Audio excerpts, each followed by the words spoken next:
Welcome to Assessmeng, your insight to the Australian visa system.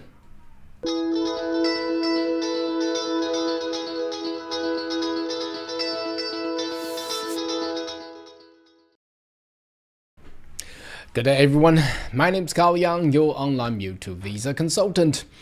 Are you interested in migrating to Australia? Why don't you consider to subscribe to my channel and turn on the bell on the side, so once all the updates and news, you'll be the first one getting all the inside. Right, today's date is the 19th of December 2024. We are just a couple of days into the actual Christmas holiday. Now, I don't know how these Labour government is actually, they have been doing this for consecutive 2 or 3 years. They're pushing everything just right before the holiday.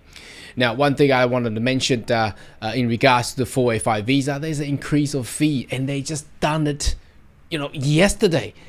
This is just assassination. I mean, it's not the right thing to do. I mean, they can do it, but who can actually lodge this visa? And there may be some people still waiting to get their IELTS or English proficiency done in order to actually lodge the 485 visa. Now, right before they wanted to lodge, perhaps coming back in January, and they increase the fees. That's just not really good to the people. Anyway, today's topic is not talking about the increase of the fees. Now, despite of the fees being increased, you still have to lodge it. Now, we're going to talk about the new direction, the direction that's going into the student visa, which has been, we've been hearing about all these talks about the student caps and things like that. And a lot numbers of the ghost colleges is already under administration. Even the one of the largest English college, the IH Sydney, is now off. Now, they have today announced, or yesterday they have signed a piece of direction, 111. Now, that's obviously regards to the student application. So let's jump in there and have a look at how that will actually affect you, and I'll provide a summary and my thoughts by the end of this video. All right, so let's go in there. We have just received this new information in regards to new ministerial direction 111 announced in effect, and that's going to be effect today. And that's where my channel is more committed to provide you the most updated information. All right, so they have replaced the direction 111, replaced direction 107. Now, 107 is the one that everybody hates. A lot of people get their visa lodged and refused. All these private colleges and vet courses has been refused by the Department of Immigration. Now, getting this MD 107 revoked, well, doesn't mean that in 2025, apply for private vet courses, you will be able to get your visa grants. Okay, that doesn't mean, because there is still a priority set by this new ministerial direction 111. Now, provided there's a lot of things to read, you may want to Google and read about the koala news. I will like to take you to the actual piece of legislation, because that's the actual nitty-gritty that we wanted to focus on. So let me just move that there. Okay, as you can see, it has been signed by the Assistant Minister of Citizenship and Multicultural Affairs, Member of Parliament, Julian Hill, and it's signed on the date of 18th of December 2020. So that means that was just signed yesterday and commenced right now today. Now, I don't know if any student would like to lodge your application from now until New Year. Well, perhaps, yeah, but it will come to effect. Now, this is a thing I don't really like. The immigration, they always put everything under, within a black box, so you don't even know what they're gonna do and when they're gonna do it. So you gotta be really ready for this. And I mean, no one expected they would just sign a piece of legislation right before Christmas. Who's gonna do with this? And they increase the fees right before Christmas. I don't know why they do this. I mean, no one actually support this. You should really be announcing things ahead. Just like before they announced about the GTI and the NIV visa, they only announced it a week before, probably only 5 days before. I mean, they did it before, but I just don't think that's enough time. But anyhow, We can all complain about this, but government's government. They set the rule. We'll still need to follow it. So my channel is more committed in letting you know if you wanted to, study, migrate, you gotta be ready. Otherwise, you're just losing out.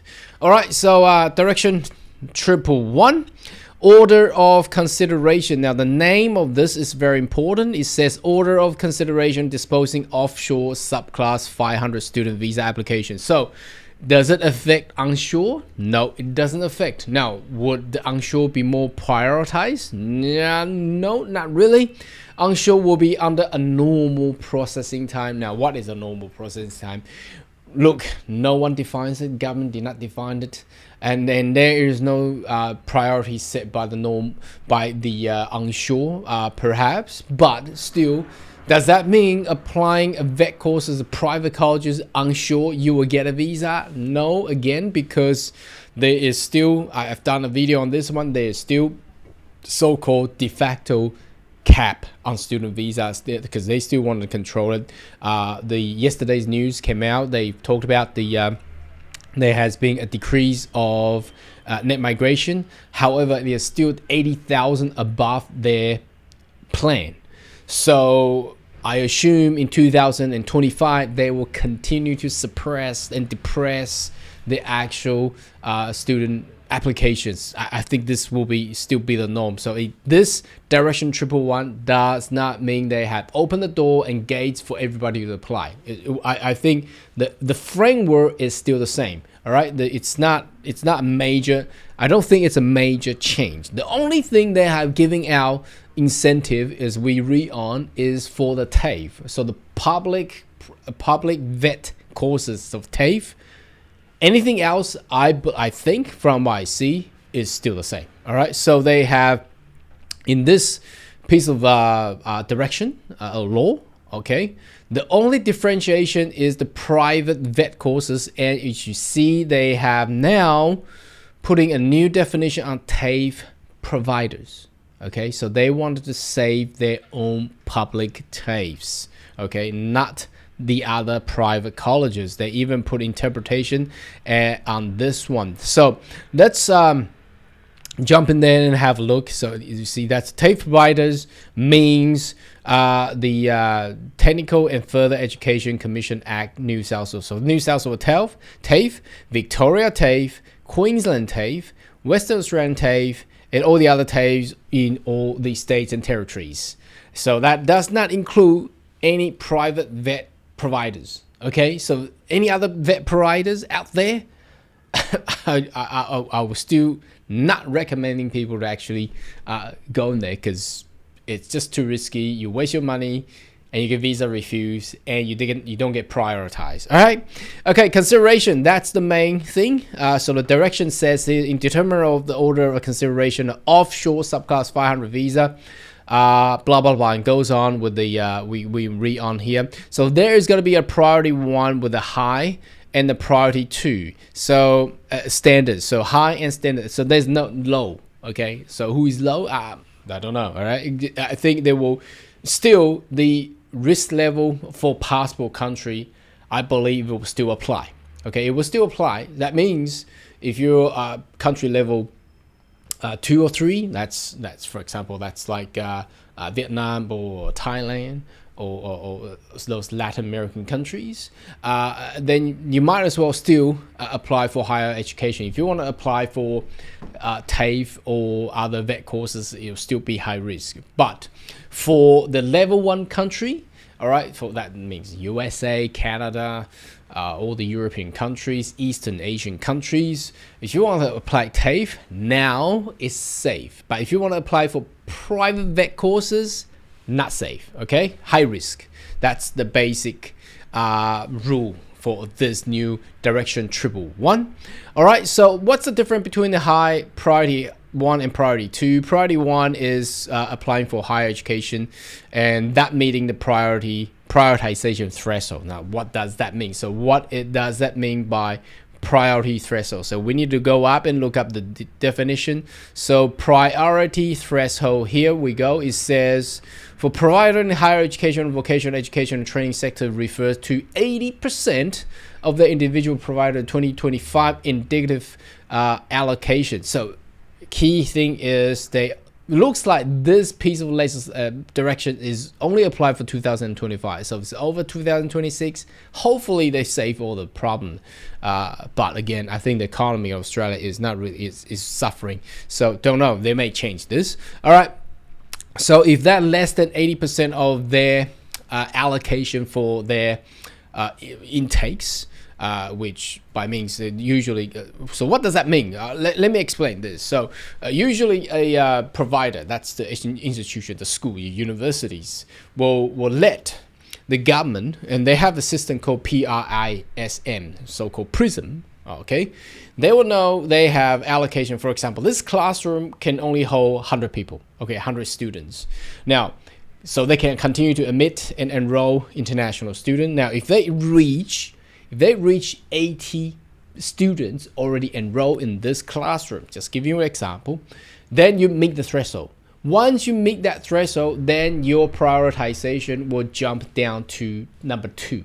That's basically what this whole direction is actually explaining. So if they jump to number 2, then they'll process slower because they know you already meet the cap. Your school or your class is making money, is good, you're not whinging anymore, and they will do it slowly. They will prioritize on other institution where they have not made the threshold, they have not made the balance of their cash, then they will prioritize for those institutions. That's basically what direction 111 is for. So if we come down to let's have a read about I think the more important one. This is what I have given you a example, basically explain item 7 of all this. So they talking about priority 1 and how they allocate that PRISM, as you see here, PRISM, PRISMS. That's the system between the institution and the immigration. So they'll know how many students you have actually enrolled, and then they will check on that, and they put it on the pull you down to priority 2 if you reach that threshold. Now, this is more important. I wanted to have you to have a look. Is the item 8, order of consideration disposing offshore subclass 500 student visa application. Now, so who is gonna be within the higher priority within the priority 1? Okay. Now here is the priorities. So the first one is still going to be school student. That's for high schools, primary, middle school. Non-award student for exchange. So obviously that exchange between the 2 sister school, different countries, they need them come. And then they put any course right up there now. So I think they wanted to save all these English colleges. Would it be a bit too late? Oof, perhaps. And you see, they put TAFE providers here. They don't put private vet courses anymore. They have a new definition. They wanted to save the early course colleges and schools or institutions, and they also wanted to save the TAFE providers, but not for other private vet courses providers. Pilot training courses, that's a little bit different. That's for government's pilot program. And then they go on the postgrad research courses. That's usually for all the master by research or PhD. And then foreign students and foreign governments and a student from Pacific and Timor, student enrolled in a transnational education agreement, and subsequent entrant, blah, blah, blah, and goes on. So that's basically the order of considerations, or order of prioritizations and things, and all the others will count. Otherwise, I'm query about there is no higher education for what about bachelor courses, but I think bachelor courses will still be under the priority 1 compared to priority 2, and also I think bachelor and master by courses courseworks it's already got enough application admitted from the actual PRISM system that they can actually see. So here we go. That's for the the new direction number 111. Now again, I don't think there's a major difference apart from they define more specific on EDICORS providers and also TAFE providers, because previously EDICORS and TAFE providers is not really right up there. Now again, direction number 111 doesn't mean that you apply, EDICORS or TAFE, you will get, automatic, approval. They will still go in consideration on the genuine student test. All right, so genuine student test still applies. So if you're 50 years old and you want to apply for TAFE and you're a passport holder of level 2 or 3 passport countries, then obviously it's very likely you will get visa refused again. So genuine student tests still apply. Now upon that, the prioritization doesn't mean they get approval. It's just they assess the application quicker or slower. That's basically what it meant. It doesn't mean that you get the visa. So if you jump in there and you apply for a school and you have a very bad visa histories, you probably still get you'll be processed pretty quick, but you will still likely to get refusal. You see what I mean? Anyway, more than happy if you have other questions, you can leave a comment right down below, and I'll see you next video. Goodbye.